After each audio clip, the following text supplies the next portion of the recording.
Welcome to 1188 Outside the Box, where unconventional wisdom reigns and conversations know no bounds, inspiring curiosity and self-reflection on a journey of personal growth in an authentic space to think freely outside the box. I am your host, T. Liz. This episode's guest is Sean Smith, your favorite realtor.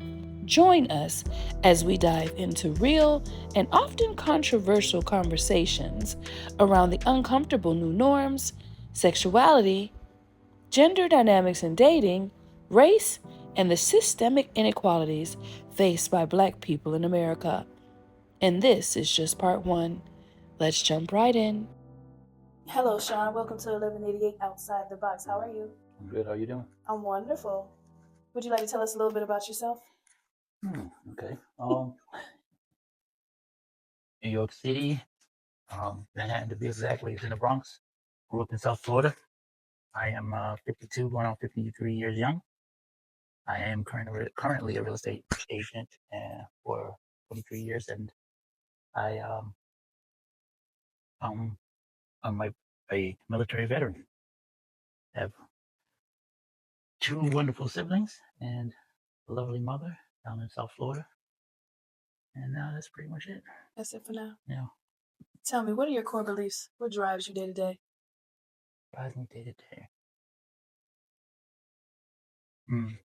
I would say just the mindset of being better every day, so that at some point I can help people. Mm-hmm. Yeah, I have a long standing belief that if I get into a certain position, that I could maybe like create some sort of homeless shelter that can really get people off the streets and stuff like that. Yeah. Would that be a legacy you wanted to leave behind? Yeah, well, I don't think of it as a legacy. I just, feel like it's something that, would make me feel good at that time, not necessarily something I necessarily want to be remembered for, What do you want to be remembered for? Being a good person, being someone that they say, people say, hey, he was good people. He was, you know, um, honest with me. He helped me. He had my back if he looked out for me, basically. If you can describe your life thus far in 3 words, what would those 3 words be and why? Describe my life in 3 words. Loved. Mm-hmm. Kind of crazy. Let's be honest. Yes. Kind of crazy. And just at times tough, Mm-hmm. Yeah. Love because I don't have a really big family, but I just felt a lot of love growing up, especially from my immediate family and friends, especially my grandmother. Mm-hmm. She was like my biggest fan, my best friend, and and although I'm the older brother, I feel a lot of love for my younger brother. Like kind of sometimes act like the big bro sometimes, but yeah, pretty much mom showed me love in a different way as far as like her hard work, dedication to keep roof over our head and instill certain values, and ethics that I felt like was helped shape me. Mm-hmm. Crazy? Why? I want to know. Hello. Knows all in it. Listen, I think a lot of the craziness started after I left home at 18. Well, really, right before I left home.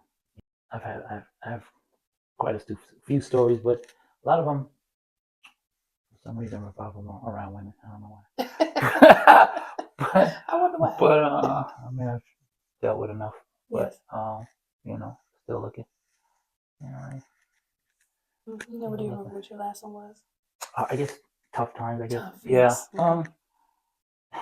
Commission based. For 23 years is a roller coaster. Mm-hmm.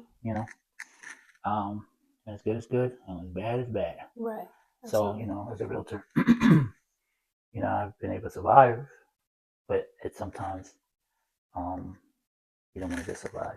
You know what I Right. mean? Mm-hmm. There's one point where I basically had to get a part-time job, Mm-hmm. and at night to kind of be able to maintain my real estate career. Um, I did that for about 2.5, maybe 3 years. I had worked at UPS. Mm-hmm. Um, and then, but for the most part, kind of just cutting back on certain things, that going out less.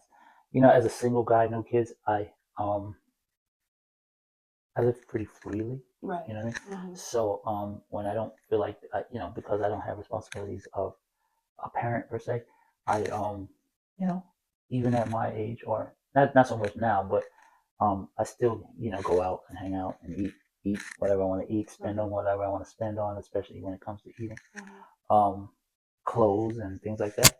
But I've come to the point where and sometimes not by choice, I come to the point where you can't just buy designer no more. You can't throw money in strip club no more. You can't eat, saying Flemings and Right. stuff like that, and chops and stuff like that. Like, I reckon you could, but the discipline that you have stops yeah, you. You right, prioritize things in yeah, life. yeah, Well, not yeah, many people do that. Not many people gonna say I can't do this because right, of X, Y, Z reason. They're gonna find a reason to do that. So I right, think it takes a lot of discipline to cut back on certain things than to find yourself in financial ruin. yeah, yeah, and a lot of because I'm able to, or I have been able to, like, kind of work with investors for most of my career. It kind of helped me bring me along um during those dips in the market, where where there's not so many buyers per se.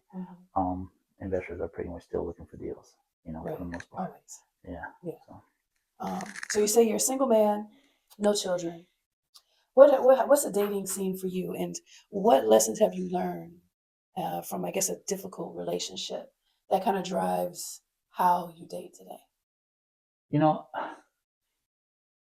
with the amount of relationships that I've had, I can honestly say that they weren't all bad, even though they didn't work out. Of course. But I have had some horrible ones. Mm-hmm. I haven't really been out here recently. I'm kind of focusing on myself right now, rebuilding and stuff like that. So I'm not really per se looking, but um, with dating just in this era and in this Atlanta market, quite interesting.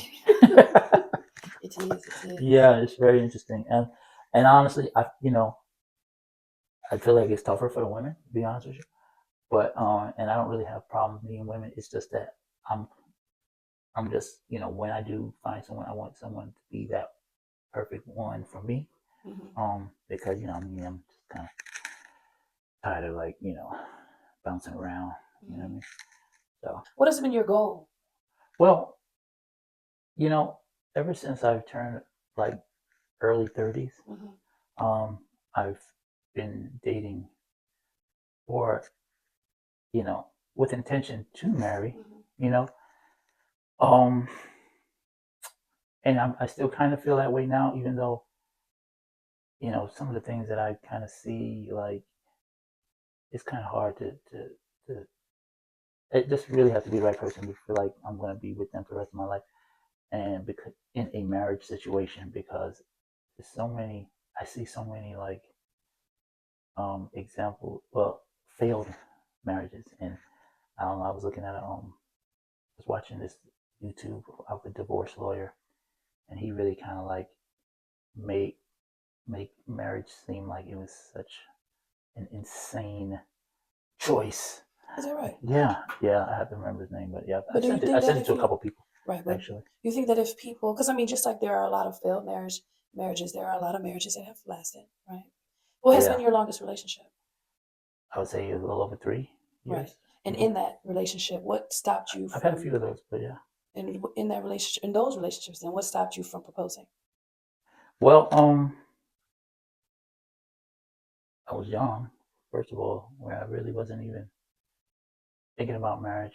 Um, and then the ones that were a little bit older, I found out, like, within that 2.5, 3 year mark, like, I don't know if this is the person I'm really supposed to be with. Like, they kind of acting a little crazy, and I don't know if I'm gonna be able to deal with this person the rest of my life.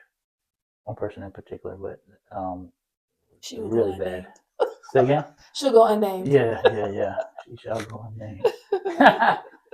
Yes. You're just gonna say bye, Felicia. Is it for, anyway? So, and usually they say within the 3-year mark, they say instantly, but definitely once you get to know the person, 3 years should be enough time. But then again, people change throughout life, right? Because a person, if you would have gotten married 20 years ago, that person, she would not have been the same person today. So not only do you have to decide to marry that person, you have to marry the person who they will evolve into, right? And the core of us remains the same, but we do change through life, through experiences, and through all of those things. So as time goes on and as you get to know each other more and personalities start to come out, they may mesh at that point. That's why I'm a proponent of shacking up. We talked about that today at church. Really? Yeah, he said shacking up ain't wrong, but when you get together, he says no, nothing wrong with a male and females living together. It's when they do. That's the problem. Is that right? Sean, tell me, love. I mean, I can see that. Yeah, definitely. It's nothing wrong with having a roommate. I can see him saying that. Yes. But guess what? Well, he also talks about the fact that there is there's always something where you have that is unthinkable, like in the world, like unthinkable to do. Like for instance, his example was it was unthinkable to take prayers. At one point, it was unthinkable to take prayer out of school. Okay. When they first came up with the idea, everybody was like, "No, why would we do that?" And then there was a level of radicals who are like, "Yeah, we need to do it." Then acceptance, then the norm, and then they make it a policy. Do you think it's a radical idea to take prayer out of school? Yeah. Why would we do that? Because what? If we're one nation under God. Yeah, but which God? Because everybody don't pray the same God. Well, you're mostly here in America, right? And it's a Christian society. So if we go around, they're not going to change it. If we go to India, they're not going to change. Well, there are Christians, Hindus, and I'm just saying where we mostly have Muslims. There. Okay. They're not going to change how they go to school and how they dress and all those things to fit the norm of people who are coming into their country. That's all I'm saying. America was based on people leaving Europe for religious freedoms. So they didn't want to be under, they didn't want to be persecuted for like the same type of. But they're also the foundation of America and in our Constitution and in our Pledge of Allegiance and all these things that America was based on and the foundation of their articles has got all up and through there. So let me ask you this. So would it be okay if the Jews, the atheists, the Muslims don't participate? If they didn't want to participate, that's fine. Okay. But don't take the policy out. Now, see, I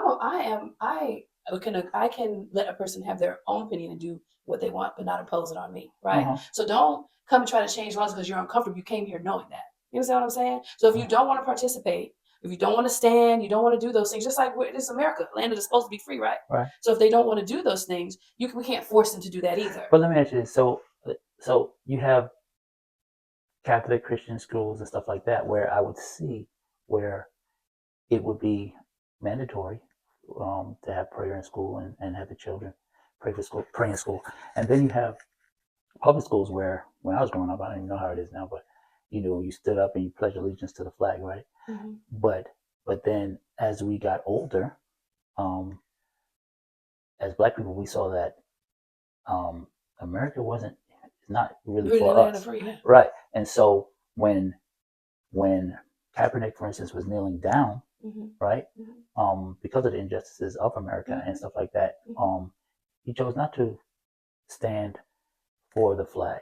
So if you have those beliefs, right, that America really wasn't for us, right, then should it be a problem if all the Black kids, say for instance, don't stand for the Pledge of Allegiance, even though you're saying, oh well, America. What I'm saying, it shouldn't be a policy. It shouldn't be a policy to take prayer out of school because radicals stood up and was like, this is too much. Not everybody has believes in the same God, even though they moved here knowing what it was. But then they come and they make the norm of, but there's even though there is one God, their beliefs in more than one system, more than one God, more than one religion. That's fine. But you came here under one order. But then you don't like it because, we're being disrespectful. So let's make it a policy to take this out. They came here by choice. Yes. We didn't come here by choice. You're talking about, so now we're talking about two different things, right? So we're talking about the injustices for Black people and the fact that we came here as slaves and there ain't really no freedom for us, even though they say it is. That's a totally different subject. So I mean, because I cannot believe in something and still be here. You know what I'm saying? There's certain things I believe in and certain things that I don't. I shouldn't have to leave a whole country because you hate America to the point where you won't even stand for the flag that represents your country. Is it that serious? Well, to some people it is. Because I hear, I see it. I read it. But it's just as serious to when people say, it's just as serious as people say, why take prayer out of school? It's just as serious to those people. Yeah, you know, but then it's unthinkable because it was an unthinkable thing. There's so many things that were, so it's also unthinkable too, where there will be him, they, her, and she, and all that. At one point, that was an unthinkable thing. Then you had radicals say, okay, well, this ain't right. And now it's almost to the point where you can't even say you are proud to be a heterosexual or that I am a woman or I was a born woman. You can't even, I as a woman can't even say I'm a natural born woman because there are a set of people who will be offended by that. Why are you offended by that? But it's the norm now for them to be offended, and there are policies being made and changed for 12-year-olds and 10-year-olds and 8-year-olds to be able to change their genitalia because they've just learning who they are, what they are. With parents. That's parent, but there's also because the parents allow that. No, but there's also now doctors and policies in place that will allow these things to happen. When one day it was unthinkable, but it's still parental. But it would never happen. What I'm saying is, there's a time where it would just never even parents wouldn't even have that right because they need to be 18 or whatever the case may be, right? And now it's a normal thing. So my point is, and what the real point of the conversation is, some things that were unthinkable are now just the norm. Just the norm. I want the mindset of let people do what the hell they want to do. I am too, but don't make me do it. Don't try to make it the norm for me. Let people do what they want to do. I can care what that's what you want to do. Yeah. But don't try to be mad if I don't. Don't be mad if I don't want to succumb to what you're trying to make me do, right? We just don't want to be around each other. Do what you want to do, but also respect me. If you want me to respect you, you have to respect me and my point of view too. I think you're making it seem like people are forcing stuff down your throat. Maybe some people are, but the media, the TV shows, like everywhere you look. What you mean? What does we talk about here? I mean, I don't see anywhere you go. As much as maybe you do, but I mean, I don't see it as much as you live in Atlanta. I live in Atlanta, right? And I might go to Lenox Mall, and I may see men, you know what I'm saying, feminized or whatever, how they dress, whatever, and I can, you know what I mean? But at the same time, they're not coming up to me. They're not talking to me. They're not forcing me to do anything. Right. You know what I'm saying? They're not forcing me to do anything. So, now, if I don't want, say for instance, I had a child who don't want them to be exposed to that, then that's one thing. But those people are living their lives, right? But other people will say, well, I don't want my child to see that, and then call them radical, even though those people have said nothing to you, but you are seeing it. So you might see it on TV. You may see a show where two men kissing or whatever, where it was not normal 20 years ago, 20 years ago. But if you feel like, okay, I don't want to watch it, change the channel. You don't want your kid to watch it, change the channel. Those people displaying their lifestyle who have been in this world, not even just this country, in this world since forever, are not forcing you to do what they're doing. They're just exposing you to what they've been forced to hide for years and centuries and things like that. You know what I'm saying? For me, it's not the going out to the malls, because since I'm until Atlanta was that. For me, it's not that. For me now, it's when you have an opinion about it, then you're hating them. I can have a difference of opinion without hating you, right? I cannot want to turn. You may not agree with their lifestyle, but that doesn't mean that I hate you. No, may not you, but there are people that do. So they put you in the same box because there are people that will. Then they need to learn how to not do that. There will be people that will kill them for that. How to not do that. Do what? How to not put everybody in the same box. Because if I'm respectfully not agreeing with your lifestyle, or respectfully don't want to have to see in my email she, he, or they, and try to understand all this, then I can do that without you saying I'm hating you. It's not that I'm not saying live and let live. It's when it is becoming the norm for children who are children who are coming up in this world don't even know who they are, but it's being forced on everything that they watch, even children's shows. that they can't even really have an identity now, because really, in all reality, there's a he and there is a she. Okay, period. Ain't no they, ain't no none of that. It's and there was a time where it was unthinkable. No, there isn't. Not in real life. No, but there people always say that. But what percentage? But what percentage of it isn't? And then they choose one or the other. They don't do both. Not even they do both. But they always go to, well, they're hermaphrodites, which is fine. There are, but we're talking people. But we're talking about the mass majorities is what we're talking about. So we're supposed to go with what the mass majority goes with? We're really going with what the word says, what the Bible says. But not everybody might believe in that. But when we were created, there's male and female. Without there being that, there would be no procreation. Without there being that. Because I done been through the Quran, I done been through it, and all of them, all of those really are male and female, whichever book you go to. Yeah. Whichever one. Talk about women that kind of they decide that they want to indulge in that lifestyle, or for short term, or in some situations, long term, right? But let's just say they no longer want to be that. But actually, I was dating a chick that was in a whole quote unquote married situation with a woman, right? And I'm still like kind of questioning, like, okay, because she's with this person for a while, and I'm still kind of questioning, like, okay, does she like both? Does she really like women? Does she really, you know what I'm saying? And she has a child, actually too. So it's very confusing, but at the same time, it's really somewhat of I would say a double standard, right? Because like a guy like me, I would date someone like that, right? But a woman that says, hey, ask a guy, right? Have you ever been with a guy before? If he says yes, he's gay for life.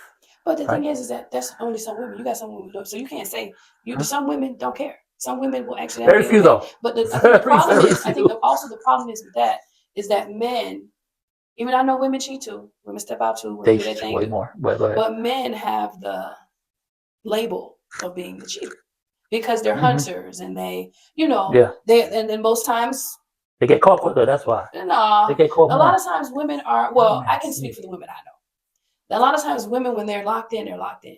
Because it's different to be sleeping around with different people and so on and so forth. So generally, even in biblical days, it's the man who has several wives, right? And so I think with but those guys aren't cheating. No, they're not. But with thinking about a man also liking men, then that's going to be a thing where he say he out with Roy. But is he fucking Roy? You know what I'm saying? So it's a thing of where, because he gonna be out there, because men have this, and I'm just saying from my point of view, right? Because men are known to be the ones who are cheaters or date several people, that when they're out, if they like both, then that's something else for me to have to worry about as well, right? There's no safety in you going out with Tim. You know what's crazy? There's no safety with you going out with Tim, and then you might be going to see Pam. It's such a misconstrued conception because it gets deep. All right. It does. Because a lot of the men that are the quote unquote cheaters, right, are the men that women choose, right? The 10% of attractive, financially successful, tall, whatever. The broke guys, unless they're like extremely attractive. The short guys, unless they got a good amount of money, like those guys don't have opportunities to cheat, right? Because they don't have the same options that most women are attracted to. So when y'all get cheated on, is it wrong for a woman to be attracted to be? Because I think also from a male's point of view, you kind of got it screwed too. Because what a woman really, really wants is safety. And a lot of time, safety, security, to feel safe. And so on the onset, if we're approached by a short person or somebody that's not aesthetically pleasing, it might be like you tried me or whatever, right? Yeah. But then there are a lot of women who got to the matured enough in their life, because I think you may be talking about a certain type of woman or whatever. But there are women who mature enough in their life to understand the aesthetically pleasing is not all that is needed. You know what? But you know what a lot of women feel like they're doing at that point once they hit about that 30, 35-year age, quote unquote, I'm settling. Because it wouldn't be, because when they were in their prime, that's not settling. When you to them, it is settling. To who? To a woman that's, for instance, let's just say she's a 4, 5, 6 on the sexual market value, right? Mm-hmm. 4, 5, 6 partners. As far as like no, as far as like attraction level, mm-hmm. right? Out of if you say, oh, she's a 10, mm-hmm. she's like basically supermodel status, right? Mm-hmm. Highly attractive. We're talking about the average female, which way I would just label her as a 5, right? Mm-hmm. The below average female, 4, 5, and let's just say slightly above average, right? Mm-hmm. All those women want the same men, the same type of men, right? The guy who's at least 6 foot, right? The guy who, and now this is women when they were in their prime, in their mid 20s, right? They, even though they may not have been, even though they're still 4s, 5s, and 6s, right? Even in their prime, right? In whose eyes, though? In society's eyes. Because let's just look at it like this. In men's eyes, let's just look at it. And for the most part, women can judge, because I can look at a guy and say, he's more handsome than me, he's more in shape than me, mm-hmm. he's fucking taller than me, he gets more women than me. I can look at that, I can say that. Women should be able to do the same thing. But like, let's just say in men's eyes, when we're talking about women, okay, let's just say the average guy who's also a 5, 6, maybe a 7, right? And looks at a group of women, right? He's going to rate them on what he sees aesthetically, right? We're not going to talk about personalities, if they can cook, if they're sweethearts, if they're cool, if they're feminine. We're not talking about all that. We're just talking about what men look at first. Mm-hmm. What people in general look at first. Yeah. Physical. Mm-hmm. Right. People in general, but a lot of people say women don't look at looks like that, but they do. You know what I mean? But men more so. Mm-hmm. We know that, right? But we're talking about man looking at a woman, right? I'm going to say, if you were to ask, right? If I could ask my home, what would you rate her, right? Oh, she a dime, right? Or you're going to say, oh, she's a 5. Mm-hmm. You know what I mean? The majority of men are going to agree mm-hmm. with that. So when you say in whose eyes, we're going to say the general male population. Mm-hmm. You know what I'm saying? They're all going to have that same general. Some guy's going to be like, oh, she's a 6. And somebody's going to be like, she's a 7. But for the most part, they're going to be in that same ballpark. No group of guys are going to say, this girl is a freaking 4. And then a whole bunch of other guys say, oh, she's a fucking 9, 10. No. They're going to pretty much agree. You know what I'm saying? So the women who are not necessarily on the higher end of the attraction scale, right? They still want the guys that are on the higher end of the attraction scale. And then when they realize that, okay, I'm getting older, I don't have any kids, I want a family, now they'll deal with the guys who are 6s and 5s. He has a good job, and I mean, he don't have to be 6 feet anymore. He doesn't have to make 100,000 anymore. He doesn't have to have 6-pack abs anymore. He doesn't have to be, you know what I'm saying? Some girls are attracted to thugs because they feel quote unquote security, right? In their younger years, right? But then they realize, okay, that's not going to work, right? And so when they get older, that's when they quote unquote settle, right? Now, some women in their late 30s are still delusional and think that they can still find a guy that has all those qualities, right? And she may or may not be attractive to him, right? But at the same time, even if she is, there's still so many other women that he is attracted to because he has, you know what I'm saying, a lot of options, and especially in this Atlanta market. And so that's why I say I feel like dating is harder for women, especially when they're in their like mid 30s, because if they haven't found that guy yet, you know what I mean? It's tough because the guys that they really want to be with have so many freaking people to choose from. At the end of the day, we want it all. You want, but right? At the end of the day, male and female want it all. Yeah, the problem is the amount. And at the end of the day, male and females have to settle at the end of somebody's day. No matter how many options he has, he may date 9 women who are 7/8s. But it's that woman who is the quote unquote 5 that is every other thing in that package that he needs. So to him, is that settling, or is that just is who you meant to be with, who you vibe with, because if you're going to be choosing, if you're dating to marry, you're dating for more than what the person looked like. Yes, when you that is the onset, the attraction to begin with. But like for you, for instance, I'm sure who you dated for the first couple of years or whatever was great. And then it started to settle in that, okay, well, I am not going to be able to marry this woman because such and such is coming out of this personality, and we ain't gonna vibe for the rest of our lives. That's just personality things that you may go through or whatever they are. Like you say, but that is what you marry. They may change over time. You marry the person, right? But when you marry that person, right, and you don't know how they're going to evolve, like I don't call that selling. But at the same time, no, I think I didn't say that you're selling when you. What I was saying was trying to match it to what you were saying. Both sides, not just. And I know you can only speak from a male's perspective. I get that, and from your experience, and from just what has shaped and molded your point of view of life, right? But on both sides, at a certain point, there has to be quote unquote settling going on, because you marry what's inside. You don't marry what's inside, but they seek. Too. But they seek. Women and men marry what's inside. Women and men seek what is pleasing to their eye. Well, let's just say this. For the women, they have less choices, much less choices, because for what they're normally looking for, right? Especially on the level that they're looking for it, as far as the income, as far as the height, like. And I also don't think that the majority of women are looking. I also don't think, from a woman's point of view, I also don't think that a majority of women are looking like you think they're looking. Yes, a woman wants to feel secure. Yes, she wants somebody who looks good. But at the end of the day, after you've dated so much, what brings security? Like when a woman sees a guy in the club, right?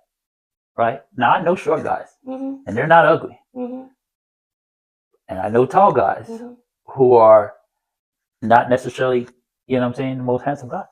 But those guys get more women. Of course, the taller men are going to get more women. And the women but you also have women who feel secure. Yeah, there's also guys that like fat women, but that's we're not talking about. We're talking about the majority here, right? But and guys will tell you, if they 5'7" and below, 5'8", they're not dating like that. They don't have options. They don't have choices like that, right? So you have to have something else as a guy, right? Because guys are not born with value per se, right? Like guys have to build value. You know what I'm saying? Their upbringing, through their parents. Yeah, and they have to bring it. They have to be masculine. They have to get some money. They have to, you know what I mean? Show the woman that they are stable, to show that protection and provision, right? So they are not born with that, right? And that takes time. So unless the guy is just like some super handsome guy, right? He's not born with what now? He's not born with the values that most women are looking for long term, right? What type of values? What are those values? The financial, like the stability that the women. What do women want? Like you said, I believe the men are born with that. No, men are born wanting to protect. Men are born wanting to provide. They're hunters. They want to be able to. A lot of men are like that, right? I would say most men are like that, but they don't have it though. They don't have it until they're able to establish a career. Oh, of course, they have it. It's not that they don't have it. They have not. I mean, they have it in them. In them, right? They don't have the. Listen, I could have it in me to be the greatest rapper in the world, but guess what? That's not gonna pay no bills for a woman, right? That woman gonna be like, I don't give a damn what. Who you say you gonna be the next Gucci man, whoever? You feel me? So guys are not naturally born with that type of the stability and financial things that the women need to have to feel safe, right? And secure. Whereas women's value to men, first thing is beauty, second thing is femininity, and if she can be nurturing and things like that. You know what I'm saying? Women already have those things when they're born. And if you have the beauty, then you just on the top of the game. So most women already have that type of thing. that they're born with, whereas that men value, whereas men don't have those things yet that women value. I have to say that a woman, because for me, right, being a woman, we want to feel safe and that he will, and there's enough with a provider, right? And if you are, I can say that there are maybe some men who aren't able to provide as much today, that a woman would still be nurturing to him, still be with him during that process again. Those are the women that will, in the long run, win. But a lot of women want to meet the man at the finish line. And that's unrealistic. It is. But you know how unrealistic a lot of these women are? Yeah, that's unrealistic. Do you know how unrealistic a lot of these women are? So that's the thing, yeah. And so that's what they need to, a lot of women that they need to start looking at. Like, you work with the guy but they're like, oh, if he ain't got it together, then I don't want no man, I got to build. You've heard those things. I've heard those things from women who I feel like are immature. I've heard those things from women who I feel like are immature. Because you can't, I mean, it's reciprocation too. Because, sometimes woman has to be the rock, the nurturing rock for that man. And so, and that gives him the confidence, the ability to go out there and even strive even harder to want to provide. It's such a tough market because you know what I hear after that? Well, I stuck it out with him when he ain't have nothing. I helped him up. I helped him build his business. Now he balling, and he left me because he didn't came up. See, they have that fear, but that's a certain something in there too. Because then to begin with, I don't know. There's a certain something in that too. Either you're saying that, and there was something missing in you that you're not talking about, or he was just a grimy nigga who was showing you those signs anyway during the process, and then you were really hoping that you would be the one. You know what I'm saying? Like you were really hoping that he would get his shit together because he was doing it the whole time. But now that he came up, he really just went on and left because there's always those signs. He didn't one day get up and be that man that would leave the person that was there when he was low. He didn't just one day get up and be that man. He had always been that man, and he showed you along the way that he was that man, but you just wasn't trying to see them signs because you felt like because I'm holding him down, he gonna choose me. Like he should. But, or there were some things rooted in her where she felt like she was, but complaining the whole time. Somewhere there was a disconnect where that happens. I value loyalty. I was gonna ask you love or loyalty. I value loyalty. Love or loyalty, if you choose, but you have to choose when you choose loyalty. Yeah. If I feel like a person has been down with me through the thick and the thin, the rough times, stuff like that, it's like I feel an obligation to that person. Yeah, that's because you have morals. Yeah, you have morals. Some people don't have it, and they didn't have it while you was holding them motherfucker down. Trust me. Now, so tell me, like, and you being a man and all, what has been a man? Okay. What has been some advice that you've been given through the years of being young and now, like saying when you were growing up and right now, that advice about being a man or in your masculinity that you see was not very good advice, or maybe you have changed your point of view on those? That was not good advice? Yeah. The only thing that I could say that I was kind of taught to believe or raised to believe, best thing to do was to get good grades, go to school, get a job, and basically work for the rest of your life. And you know what I mean? Whereas, and basically like save your money. Whereas now it's more like work for yourself, get your own business, invest, make your money work for you, not put it in the banks and save. Now, you know what I'm saying? So that's kind of like, I think when I was growing up and I was really kind of raised to like, go to school and get a good job just over broke. That's not, I'm glad I really didn't, I definitely went a different route. You know what I'm saying? Yeah. I've always had an entrepreneur spirit. I worked, and when I did work, I was like the workaholic, always at the people job from like 15 years old. Yeah. But I remember when I was 19, I had like a 10-year plan, like I'm gonna do this and I'm gonna be retired. Like I always had the entrepreneur spirit to have a business or just work on my own, just freedom, have the freedom of time to do what I want. But in entrepreneurial spirit, you still have to work, right? Right. But the point of creating a business is to create jobs, right? For me, anyways, to create jobs, so I don't have to do nothing. Right. So yeah, I've never And I think that's why I did go to college right away, but that's why I didn't like keep going because I never, whatever I had to get, whatever I needed to get that degree to do would be locked down to somebody's job, and that was never like in my DNA. But yeah, I definitely am with you on that. Not instilling, of course, yes, get education. Yes, right now school is what they do, like elementary, middle, and high school. School is your job. You go, you learn because you got to learn the fundamentals. You got to know how to read, right? You got to do math. You know, to know the fundamental basics of life. You got to know these things. You don't necessarily have to go to school to do it. It could be home taught. Because if I had all the money in the world, right, a noble wouldn't be in school. We'll travel the world, and he would learn from the world, right? Okay. And we would learn to homeschool and that sort of thing. Okay. Would you have someone, a tutor or a teacher, I would do it. Travel, or you would do it? I mean, but I probably would. But when it gets to a certain, I probably would have a tutor do it because it's hard to work with your own children. Yeah. But I probably would, vet out in different parts of the world those people who probably are Americans out there tutoring somewhere else, to employ those folks. But definitely. And then, but even like you say, you as a teacher, but there's a certain point where would you want him to teach trig or algebra or you can always learn the curriculum and teach it. Okay. I mean, once you're an educator, you're an educator. Might not be your strongest suit, but you can always learn how to teach something. Yeah. It's not an impossible thing because we're learning to the day we die. We're always learning. There's not a day that goes by that we don't learn something. I learned the other day when we took the children on a field trip that trees, they basically grow scabs. If they miss if one of the tree limbs fall off to the point where it can't, I thought it would just grow back. Sometimes it falls off to the point of, and I guess it's so deep, like the scar is so deep, or the hole is so deep that it can't grow back, and it grows a scab. I was amazed.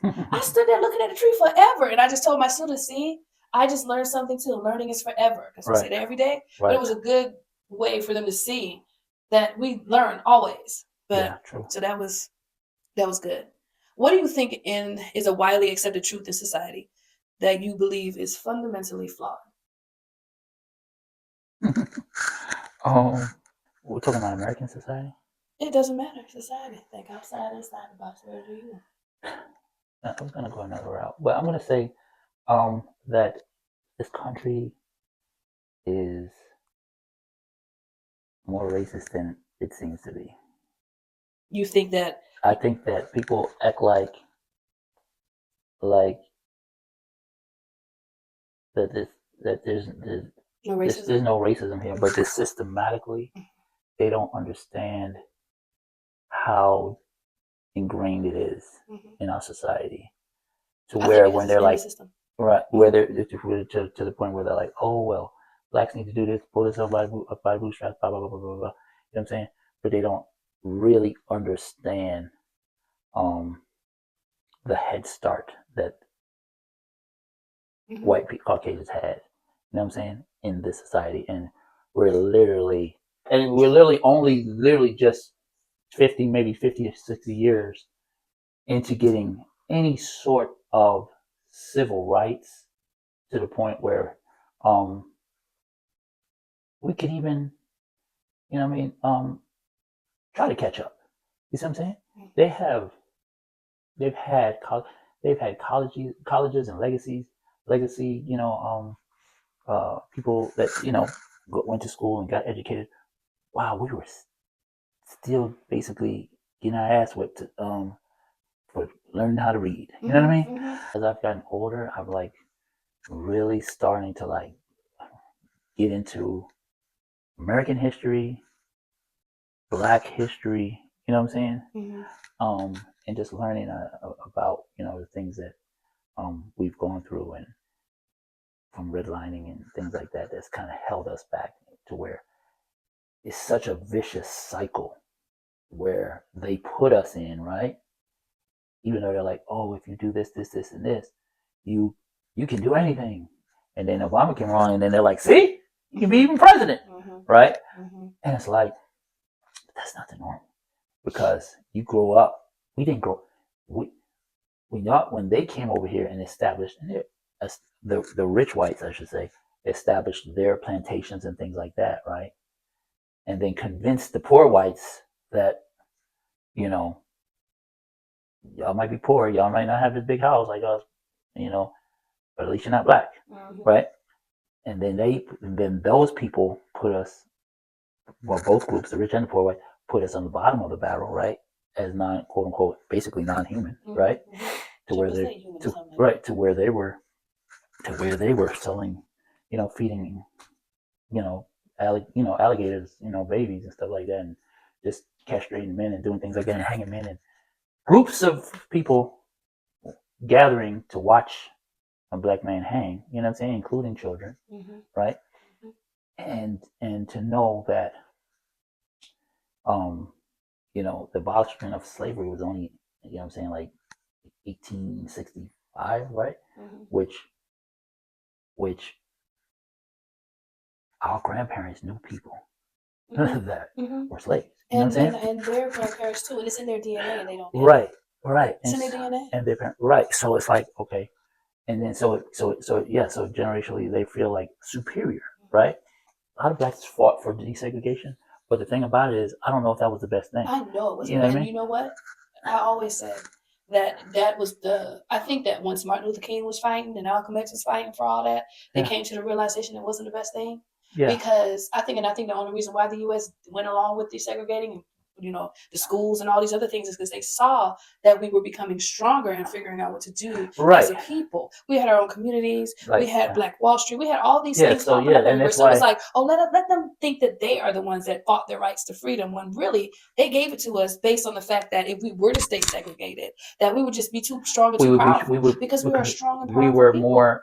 We were more together and less educated. Then we were more together. We worked harder. We were a community. We had our culture. And we had families. Right. We sat and ate dinner together. Right. All these things, right? And then it came to the point where what was it, 1960? And that's where they hated 1965, something like that, where they desegregated us or something, where they was able to go to the schools and they blowing up, bombing shit. They bombed Tulsa in 1920. Right. 21. That's when it was it's because they hated the fact that we had thriving black community. And it would have continued to be that way had we stayed segregated. And that is what they didn't like. They did not like. And so then it was like, okay, let's desegregate them, but now let's separate them even more. So let's pump drugs into the neighborhood. Let's get the fathers out of the home. Let's promote this strong black woman thing, right? Right. Let's do all these things to make sure that they're destabilized, and push them to this part of the and run highways through their neighborhoods. And now. But even if they would have did that, if we weren't desegregated, it wouldn't have mattered. It's like what they put in our neighborhoods, why that red line mattered. Yeah. Because the red line been there. Because it was there before. But they discriminated us with giving us loans and things like that. And then you have property values going down. The school system's not as good.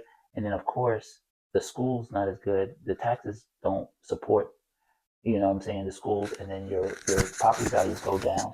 And now, like, it's just a cycle. You know what I mean? It's just a cycle. It's just crazy. And so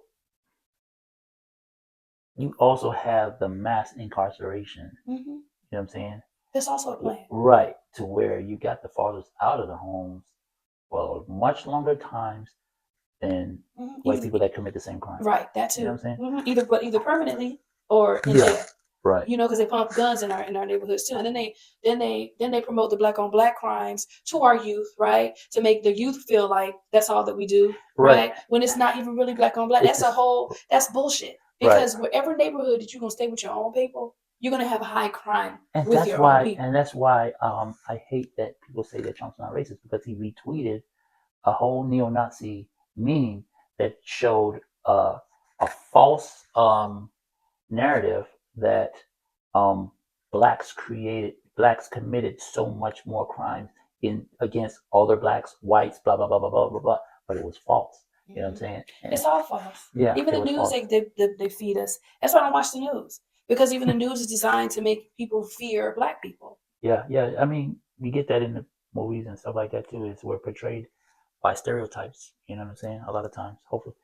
That's why I kind of like the era that I grew up seeing Cosby Show and Different World and stuff like that, because it showed at least a positive aspect of the black community. You don't really have that too much now. I always said, like, when I get older, right, I'm gonna look back and be like,